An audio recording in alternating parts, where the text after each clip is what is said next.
华人民共和国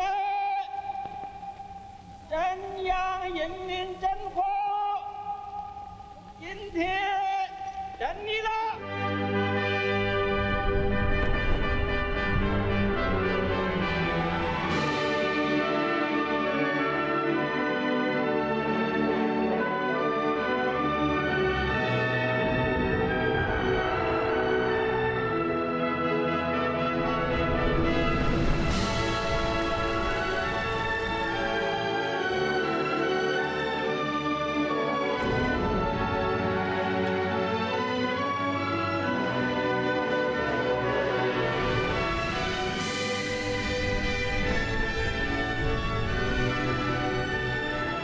为建设富强、民主、文明、和谐、美丽的社会主义现代化强国努力奋斗。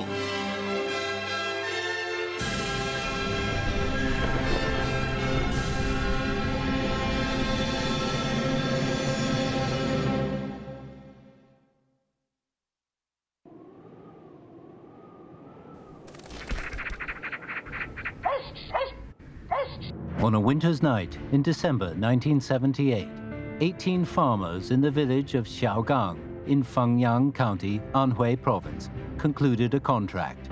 It read, "We will distribute land to every household, and they will sign and apply their seal. Each household will work to fulfill their annual public grain quota, but will no longer seek state assistance. If this does not work, we officials may face prison or death. In that event, cooperative members, please raise our children until they reach the age of 18. They had no idea that their action heralded a reform that would change the fate of hundreds of millions of Chinese farmers.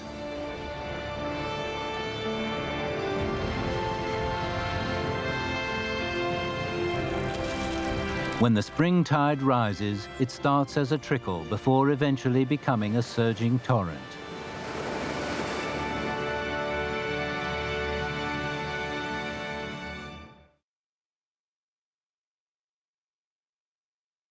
In June 1977, a 10-minute video for internal use was screened at a meeting of the Political Bureau of the CPC Central Committee.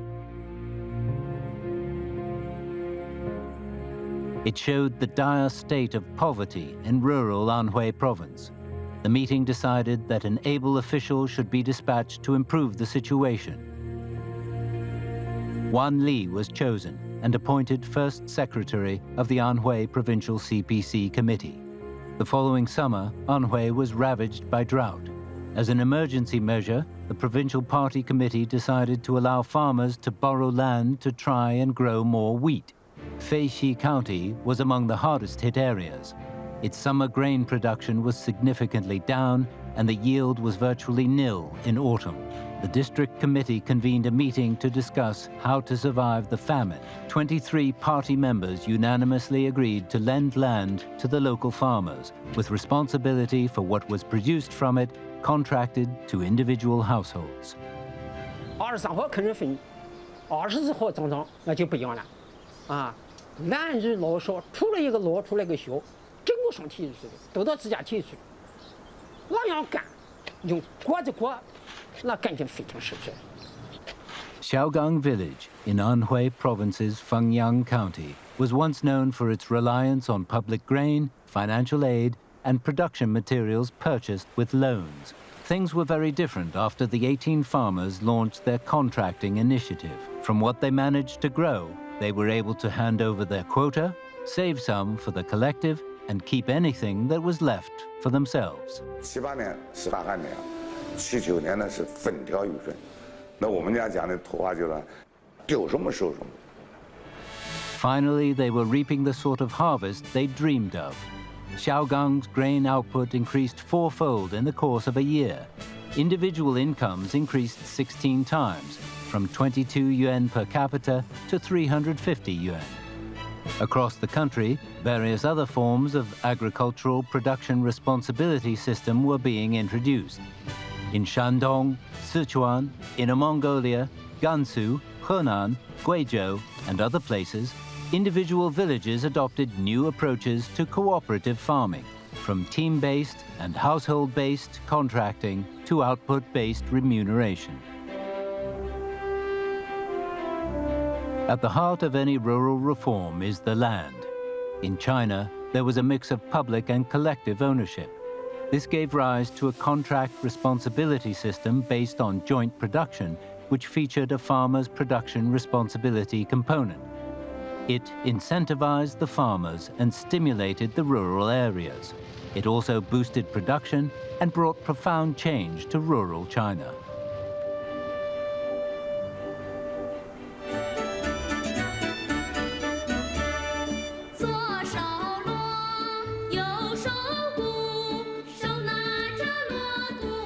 In acknowledging that the household contract responsibility system was invented by farmers, Deng Xiaoping said, "The household contract is very effective and the change is very fast. Most of the production teams in Anhui's Feixi County are now engaged in household contracting and have seen a great increase in output. The Fengyang County mentioned in the song Fengyang Flower Drum has seen most of its production teams join household contracting. Their life and appearance have changed within a year."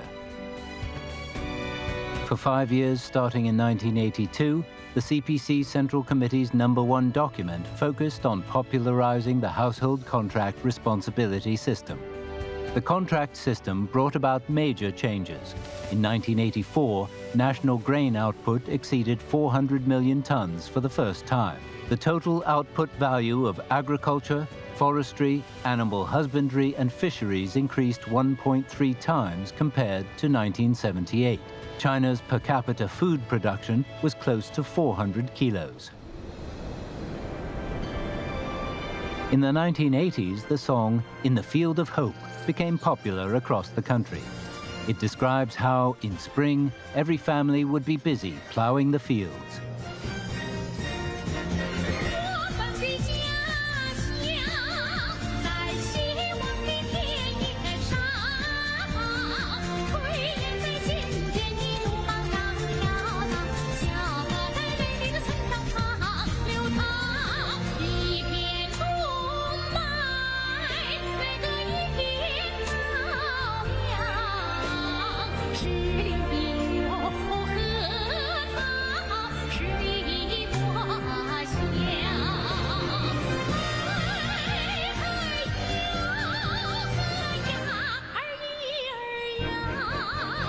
The floodgates had been opened. The tide of rural reform was unstoppable.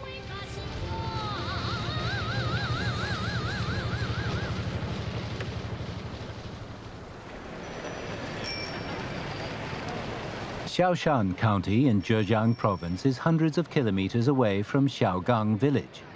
Xiaoshan has a large population, but limited land. The local cooperative members found it a constant struggle just to survive. They attempted various projects and started many small businesses.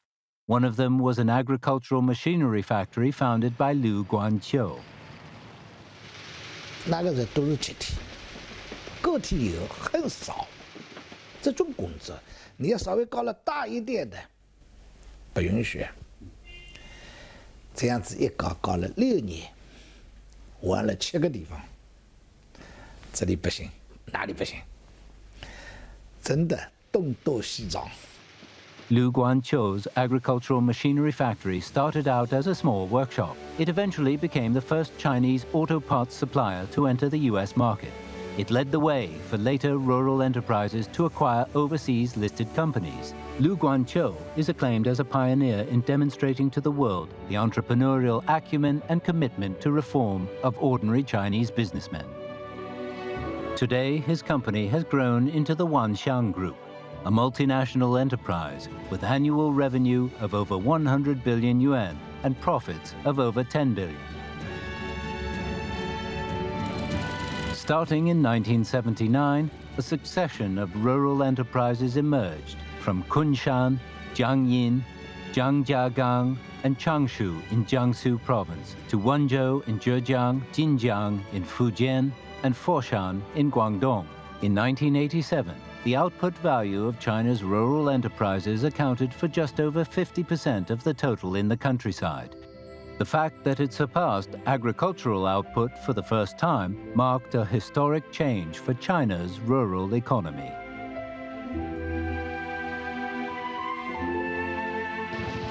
Agriculture is the foundation, and industry is the path to wealth. Rural enterprises were another great creation by China's farmers, following the household contract responsibility system. They blazed a path for promoting rural industrialization, urbanization, and modernization.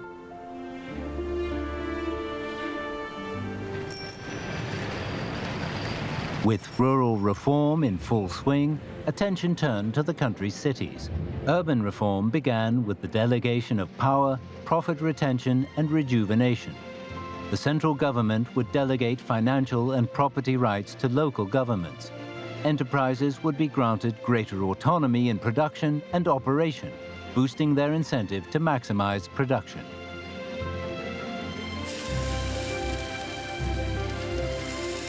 In May 1979, 8 large state-owned enterprises began implementing pilot reforms.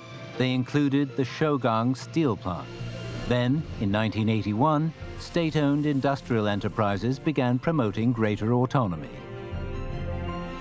In October 1984, the third plenary session of the 12th CPC Central Committee adopted a key decision on restructuring the economic system. As a methodology for promoting comprehensive reform of the economic system, it says that the socialist economy is a planned commodity economy based on public ownership. As such, its social and economic development must be fully developed as a commodity economy, which is also a necessity for China's economic modernization. It also states that only through the comprehensive development of the commodity economy can the overall economy be stimulated. The focus of reform was beginning to shift from rural to urban areas. Economic system reform had begun in earnest. Enterprise autonomy would be further expanded.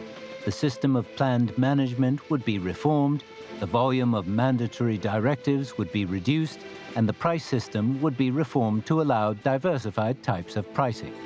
With the adoption of these measures, the traditional economic system was being transformed and economic development boosted. The tide of reform was like a mighty river surging onward. It was as if society as a whole was competing in a great dragon boat race, with everyone striving to gain the lead. The private economy was becoming more active. In response, the central government proposed to encourage and support the proper development of individual enterprises. As a result, more people began traveling across the country on business, and greater numbers of vendors were seen on the streets. On Renmin West Road in Wenzhou stands a shop. Though very ordinary looking, it played a key role in the launch of an era in which the term individual entrepreneur would become familiar to the Chinese people. 好的，好的，这里有现货的，我自己给你整理好。 In the autumn of 1979, 18-year-old Zhang Huamei made a bold decision. She would go into business for herself. At the time, there were still many restrictions on private enterprise. To make ends meet, she would furtively sell buttons and other small daily necessities from a stall in front of her house. But little did she realize that opportunity awaited just around the corner. In December 1980, Zhang Huamei was issued with individual business license number 10101. 24 years later, she learned that she was the first person in China to receive such a license under the reform and opening up. 工商所过来的，他说你现在拿了这个执照以后，你们可以做大一点了啊，国家是允许你们做的啊，你们就大胆的去做吧，不有什么顾虑啊，反正你能够开多大你就开多大，没关系的。As entrepreneurship developed, Nian Guangzhou became a controversial figure for a while. Nian was the owner of Shazi melon seeds in Wuhu, Anhui province. His product was famous and sales were so good he needed a bigger workforce. From a handful of staff, he expanded to an operation employing more than 100 people. But Nian faced criticism. Some people said the size of his workforce violated the regulations. Deng Xiaoping read the report on the case and said, "My opinion is that this matter should be put on hold for 2 years. If we act now, the masses will anticipate a change in policy and feel uneasy. Let Shazi melon seeds operate for a while. It won't hurt. Has it damaged socialism?"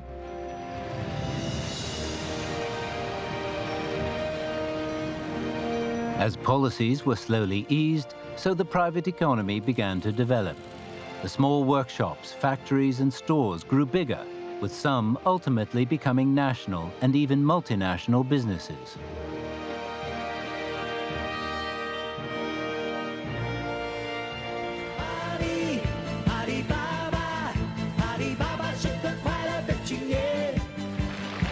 The film clips are from the 1980s. They feature successful entrepreneurs who had, as youths, been unemployed. They include Zhang Huamei. They were among the earliest beneficiaries of the reform and opening up policy.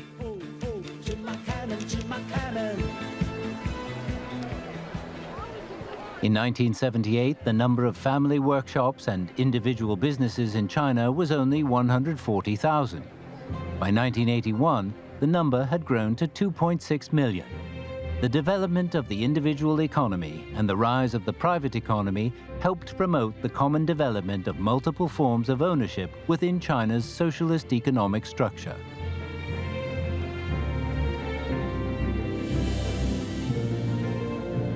The traditional planned system began to evolve into a market-based one.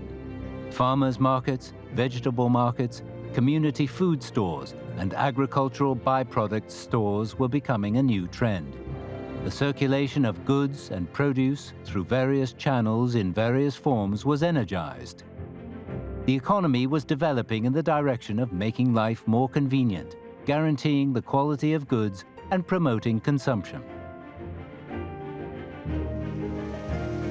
Simultaneously with the gradual deepening of economic reform, by the mid-80s, reform in the field of science and technology was also well underway.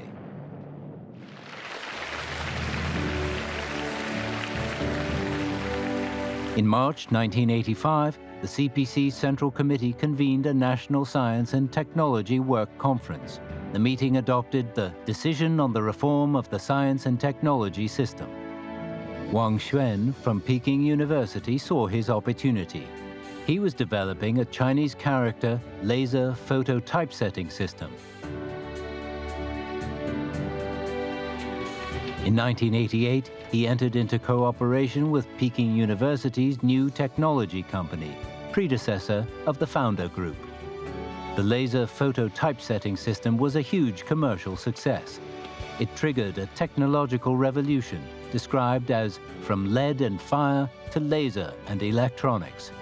Wang Xuan was hailed as the modern-day Bi Sheng, the 11th century inventor of movable type printing. While Wang Xuan led the way in business, scientists Wang Daheng, Wang Ganchang, Yang Jiache, and Chen Fangyun were exploring technological innovation. On March 3, 1986, they wrote to Deng Xiaoping. In their letter, they suggested that China should set about raising its profile in the international high-tech field. 2 days later, on March the 5th, Deng responded. "This proposal is very important," he wrote. "It warrants a decision without delay."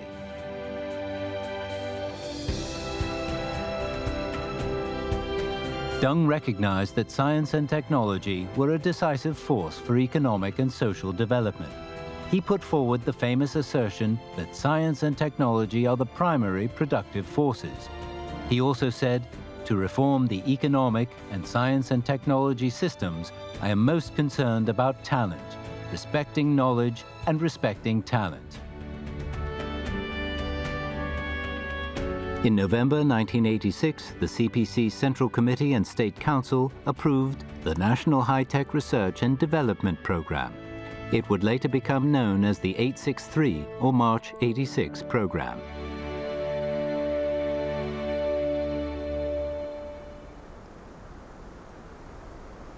It represented a major breakthrough in China's opening up.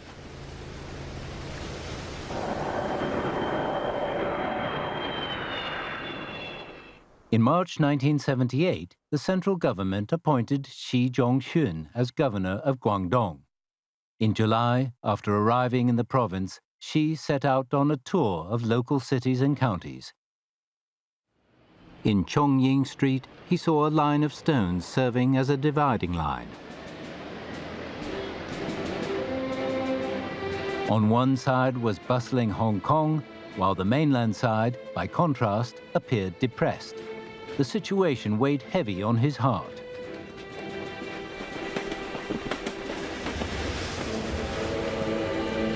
In April 1979, Xi traveled to Beijing to attend a Central Work Conference. He made a speech in which he expressed the hope that the central government would grant Guangdong province special policy support in view of its proximity to Hong Kong and Macau and its wealth of overseas talent. Specifically, he wanted to establish export processing zones in Shenzhen, Zhuhai, and Shantou. His idea was strongly supported by Deng Xiaoping, who proposed establishing a special zone. He said the central government had no funds to spare. Its support would be in the form of policies. The province would be free to forge its own path.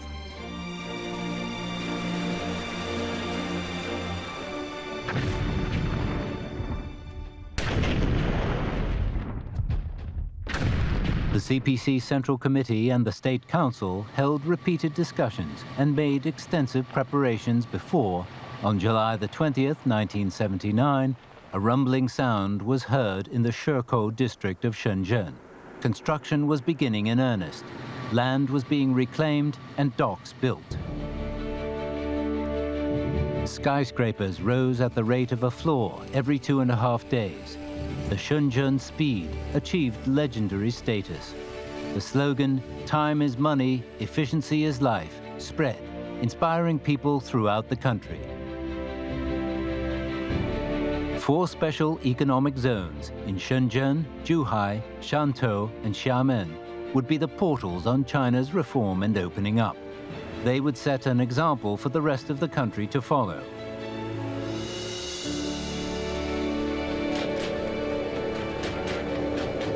In the spring of 1984, a train carrying Deng Xiaoping left Beijing, bound for the south. He said that it had been his initiative to create special economic zones. The central government had merely given its approval. As for whether they were a success or not, he wanted to see for himself.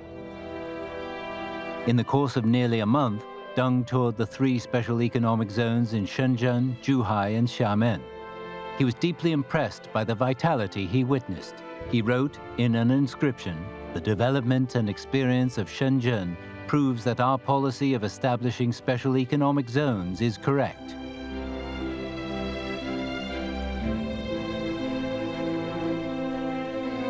That same year, the CPC Central Committee and the State Council, acting on a suggestion by Deng Xiaoping, decided to open 14 coastal cities. They included Dalian on the Liaodong Peninsula in the north and Beihai in Guangxi Zhuang Autonomous Region in the south. These cities would be described as pearls, forming a necklace around China's 10,000-kilometer coastline.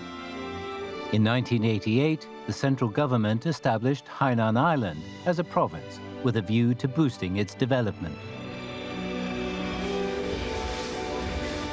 China's door to the outside world was opening. The ancient, yet now youthful country was holding its arms wide in welcome. Reform and opening up was revitalizing the country.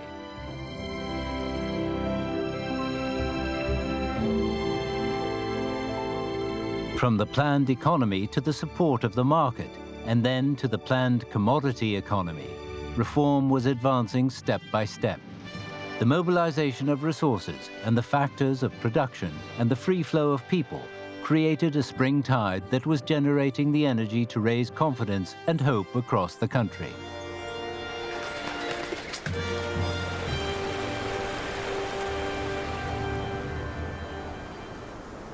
In the course of all this progress, a key theoretical achievement was recorded that would be decisive to the country's future development. 我们的现代化建设必须从中国实际出发，把马克思主义的普遍真理同我国的具体实际结合起来，走自己的道路，建设有中国特色的社会主义。这就是我们总结长期历史经验得出的基本结论。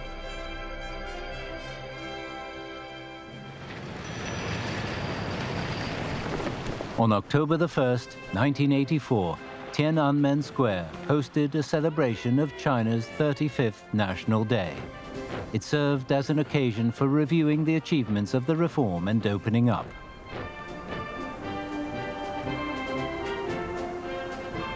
A group of students from Peking University raised a banner which read, "Hello, Xiaoping." This simple, cordial greeting expressed the Chinese people's appreciation for Deng Xiaoping. It also implied popular support for the great cause of reform and opening up that he was leading.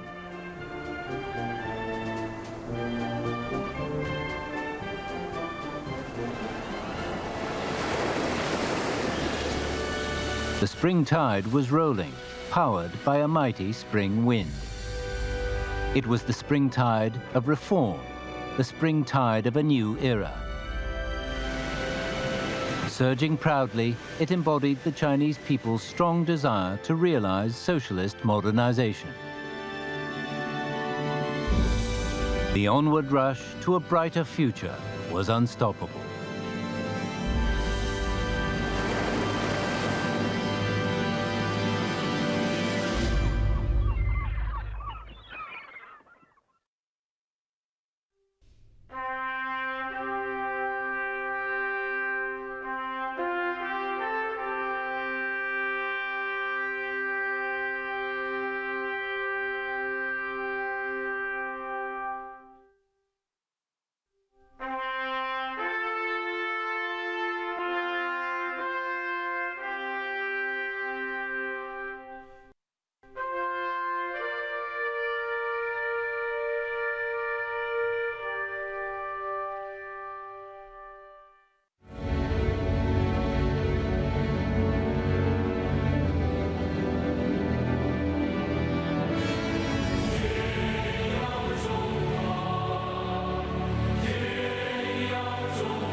就是我们使命，你的尊严。